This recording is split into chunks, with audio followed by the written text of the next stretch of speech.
right by. The military jet crashing into a hotel overseas just after takeoff. More than 100 on board, rescuers searching through wreckage and debris for any survivors. Up in flames, families return to their homes, dozens reduced to smoke and ash. Our team inside the devastated community, the rubble still smoldering. World Cup showdown. Team USA takes on the best team in the world. For the American women, it's win or go home. From ABC News World Headquarters, this is ABC World News Tonight with David Muir. And good evening. Great to have you with us on this Tuesday night. I'm Amy Robach in for David Muir, and we begin with stunning new developments tonight about those escaped convicts. David Sweat captured alive, now talking to authorities. A hospital bed confession straight out of a Hollywood movie, revealing staggering details from their days on the run, the close calls during that manhunt, hiding in trees while police passed by. And from inside that prison, their months of preparation, the dry runs. Tonight, 12 members of that prison staff now on leave. ABC's Lindsay Janis back on the story, leading us off.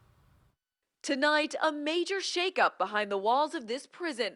The superintendent, his security chief, and 10 guards and officials, now all on indefinite leave, as investigators learn the two killers started digging through the walls of their cells way back in January. Does this mean that their cells weren't checked in 6 months? I think that's an issue.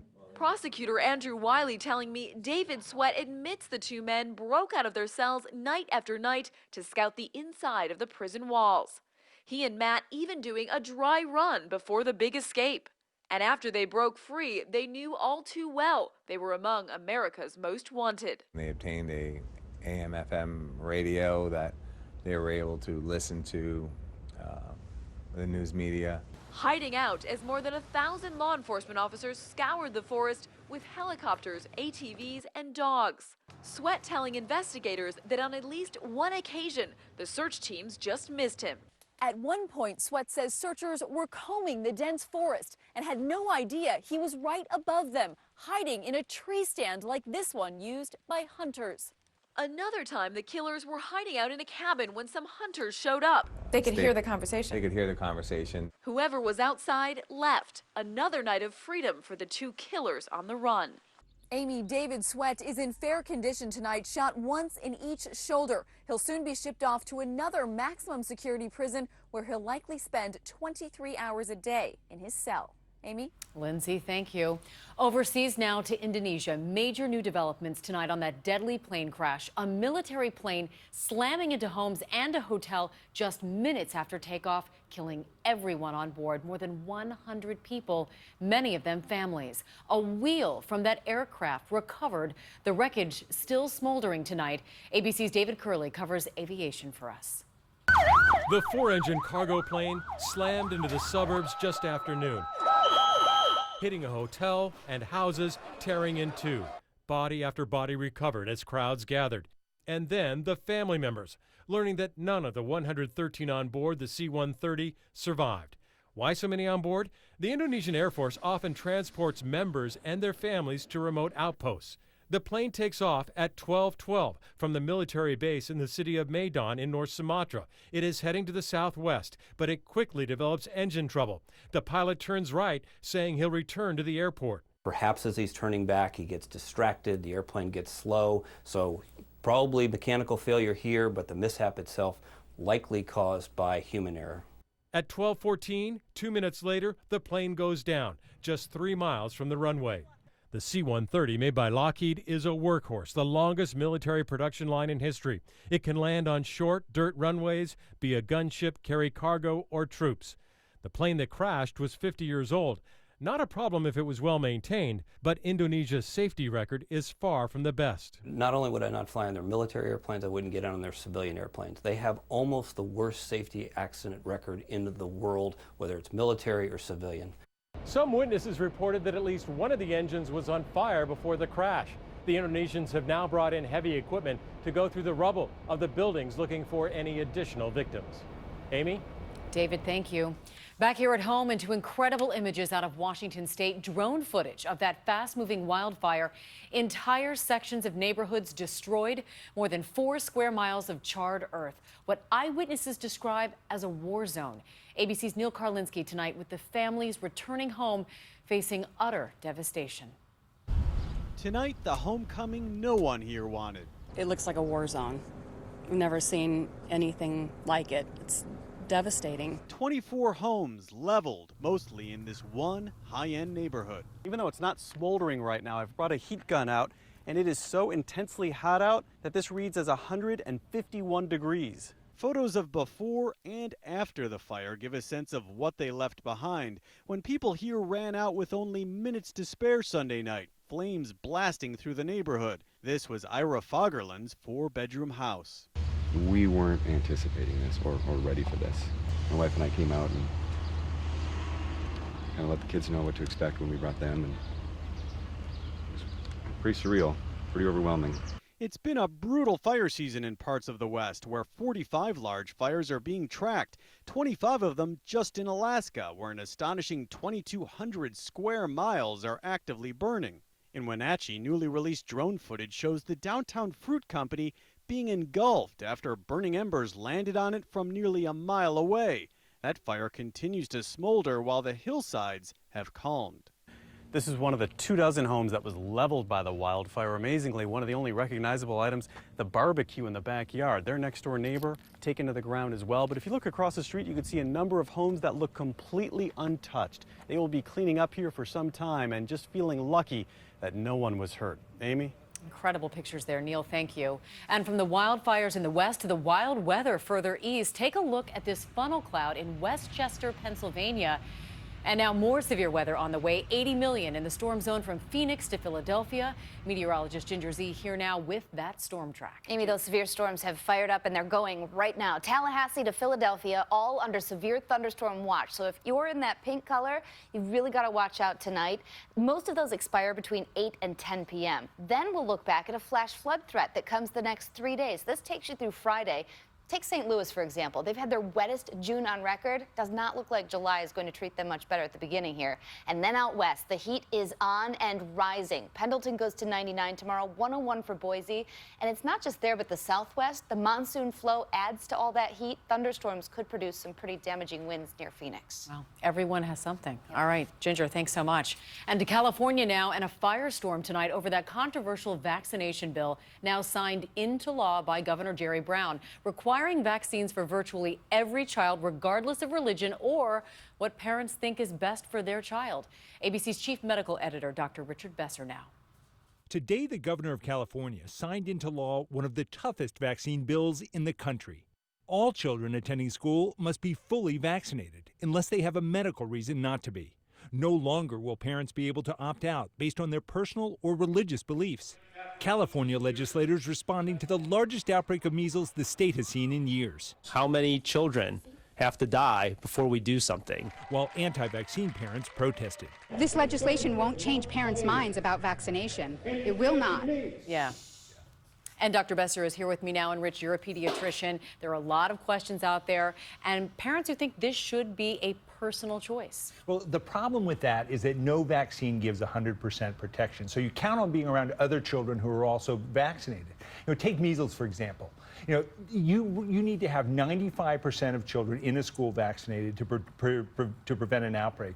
In some schools in California, 25% of kids have opted out. So they're not saying you have to get vaccinated, but if you choose not to vaccinate, you have to homeschool. All right, Dr. Richard Besser, thank you. And the race for 2016 tonight, a familiar face joining the fray. New Jersey Governor Chris Christie, the 14th Republican candidate. Christie's signature swagger on display, promising voters more of his plain-spoken style and taking aim at Hillary Clinton. ABC's Lindsay Davis now. Calling himself the tell-it-like-it-is candidate, New Jersey Governor Chris Christie says he's running for president to, in his words, change the world. There is one thing you will know for sure. I mean what I say, and I say what I mean, and that's what America needs right now. Announcing at his old high school, where he was once class president. He was once a favorite to become America's president, too, but then a hard fall. Christie tangled up in scandal after top aides created a massive traffic jam on the George Washington Bridge, apparently as political retribution. Now itching for a comeback, Christie is emphasizing his take-no-prisoners personality and ability to work with Democrats. But that didn't stop him from taking a shot at Hillary Clinton. After 7 years of a weak and feckless foreign policy run by Barack Obama, we better not turn it over to his second mate, Hillary Clinton. The Republican nomination will be decided far from these New Jersey suburbs. There are now 14 Republican candidates and counting. Chris Christie has a long road ahead. Amy. Lindsay, thanks so much. And we move on to a landmark moment between the U.S. and Cuba. ABC News learning both countries will announce tomorrow plans to reopen their embassies for the first time in more than 50 years. Both will open in late July. The American embassy will be located in its old building in Havana. Breaking news out of Greece, a dramatic day. Thousands of protesters outside Parliament in Athens. ATMs out of money, long lines at banks. Greece in a last-ditch effort asking for an emergency bailout. Its creditors saying no. And as of tonight, officially defaulting on that $1.8 billion loan. And back here at home with the 4th of July holiday just days away, more than 3 million Americans expected to fly. And a new outrage for air travelers. JetBlue today announcing the end of one of its most beloved perks. That first checked bag once free will now cost you $25. ABC's Rebecca Jarvis now with tips on how to save before you hit the road.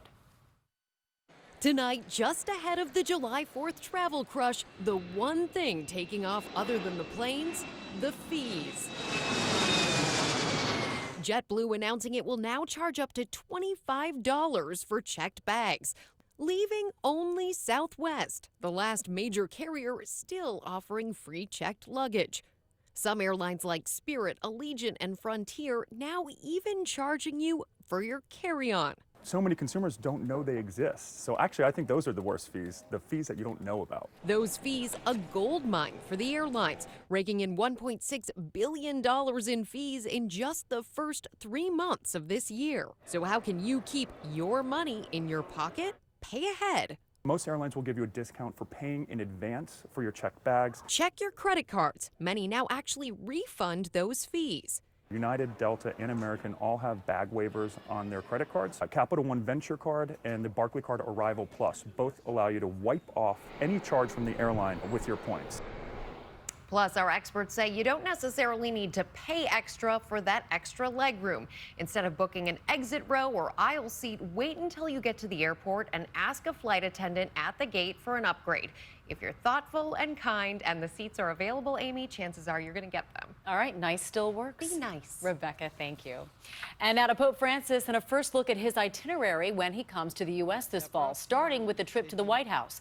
A speech before a joint session of Congress, then to New York, stops at St. Patrick's Cathedral and the United Nations, as well as the 9/11 Memorial and Museum. Then to Philly for the World Meeting of Families. And out of the World Cup showdown, American pride on full display. The women of Team USA, the underdogs, taking on Germany in the semifinals. The two best teams in the world, and tonight, one of them is going home. ABC's Paula Ferris in Montreal tonight. We saw them all over town tonight, Americans cheering for Team USA, swarming Montreal for what's being billed as one of the greatest matches in Women's World Cup history. We believe that she will win! Number 1 versus number 2, Germany and Team USA, and America's the underdog. In a sense, this could be our last game of the tournament, so we're treating it like a final. It's our most important match right now. Going into tonight's game, the German squad with its high-flying offense scoring 20 goals. They're the tournament's top offense, taking on Team USA, the top defense.